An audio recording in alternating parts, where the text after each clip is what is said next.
the age of 62, it's really possible to reinvent yourself. You don't get to define me. You don't get to tell me what I can and can't do. Some people don't like the new me. That's okay, because I'm going to be me. I just don't care anymore about trying to satisfy what everybody else wants from me. I'm going to do what I want to do because life is really short.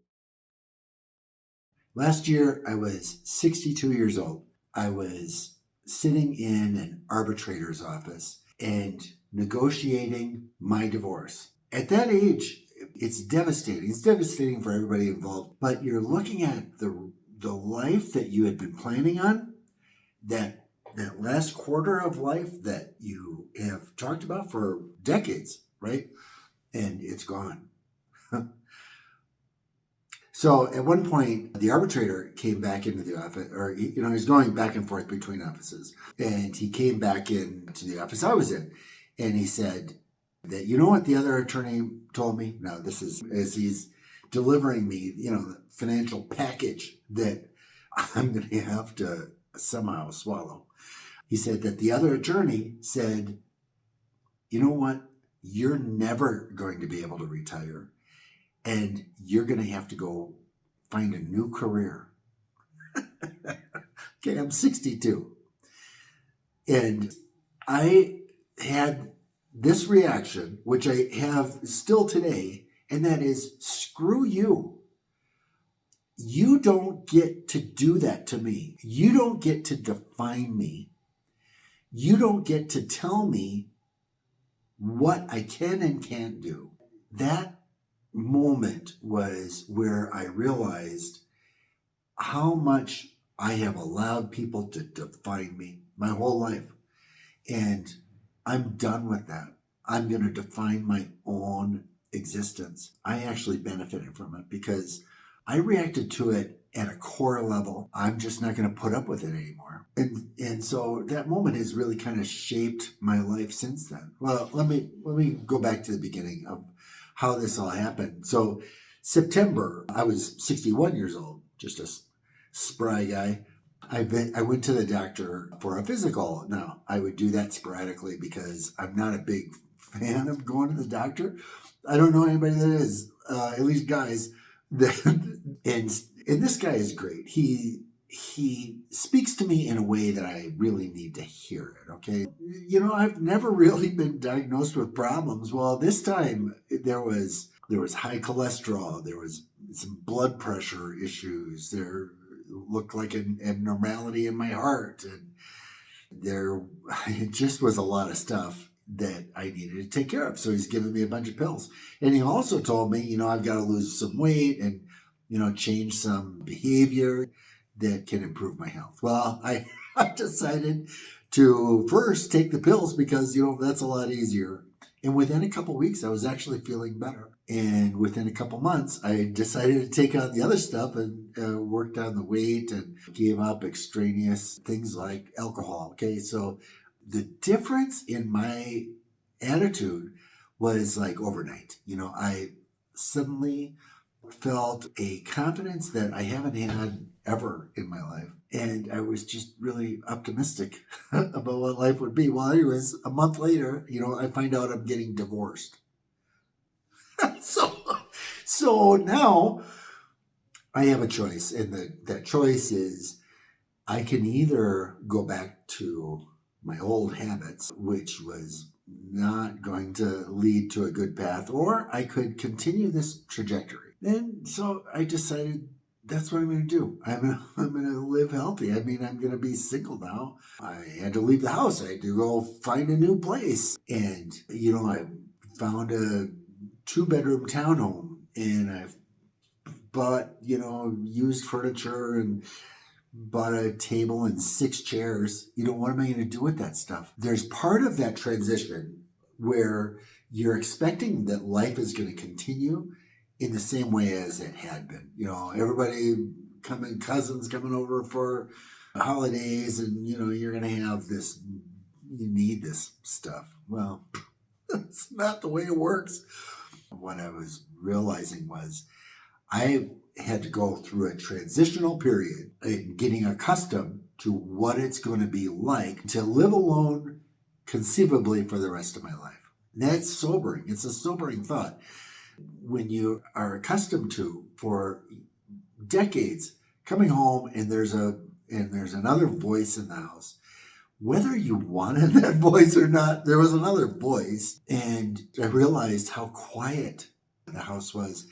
And as the weeks and months went by, I realized how lonely I am and how hard that was to accept. One of the things that I did was I started learning about, well, how does a guy in my age, how do they navigate this stuff? So I read some and I watched a bunch of YouTube videos about old guys like me. I'm talking to you about what they went through, right? And how they dealt with it. And one of the things that I learned was that men my age will tend to isolate and have their windows closed and their shades shut, and because they're lost and they don't know what to do next. So I did something that I'm really glad that I did, and I'd recommend it to anybody. I went to my family and friends and said, hey, as I go through this divorce, would you kindly invite me over to dinner? So I invited myself over to all of their homes on a once a week round robin basis. Presumptuous of me, right? But they were all very supportive and said, sure. And it helps with the people that say, what can I do for you? Well, what can people do for you? But that is really meaningful because it gave me something to look forward to. You know how much of life, what it means to have things to look forward to? Without that, all that I'm looking forward to is the next attorney call. If that's what it is, I would just drown. So having that kind of social interaction, as little as it was, and when we got together, it wasn't to commiserate about the divorce. It was just to have fun, just to enjoy a dinner together. So then we go through the arbitration, and finally the divorce is done, and it was like a battlefield that you look on and it's just devastation. It's ruins. I wasn't going to let that define me either. What it came down to for me was to reinvent myself and to do the things that I've always wanted to do. It's not something that started overnight. It was something that kind of slowly and gradually happened. And one night, shortly after the divorce was finalized, I started thinking, what's my next step? I've always wanted to travel on my own, and realistically, anybody would say, financially, that would be a bad move right now. But I decided, screw that too. I'm going to do it.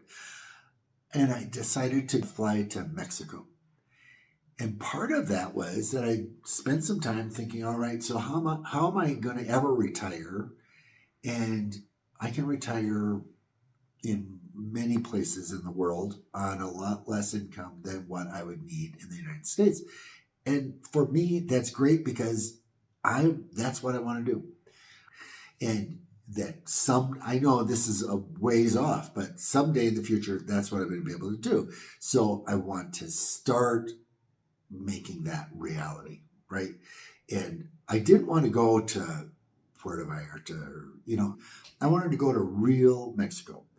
So if I was going to do that, I had to learn the language because, that's Spanish is what this culture is about. So I started learning Spanish and, I poured myself into it. 2 hours every morning, I'm just diving into it. What I'm finding as I'm going along is that my mind is getting sharper. The trip to Mexico had some additional things that came along with it. And one of it was that it just forced some new habits that were going to become part of my life. And one of them was learning, because learning is a way to keep your mind sharp and to stay young. Because now I'm 63, I'm thinking of 83. I'm thinking, what do I want my life to look like at that point? And I've seen people in their 80s that are sharp and have energy, and that's what I want to be. So I went to Querétaro, Mexico. Is a town of about 1.5 million. Not, there are some retirees, not many, that live there. I loved that city, and it was an awesome experience. And it led to many things that happened afterwards that are not part of this video. But the thing that it helped me do was help me define myself. Help me get away from what everybody else wants me to be. Whether it's a brother or sister or son or husband, I'm now me. And now it's like, you either like me or you don't. And some people have not reacted well to it. And, some people don't like the new me. That's okay, because I'm going to be me. I just don't care anymore about trying to satisfy what everybody else wants from me.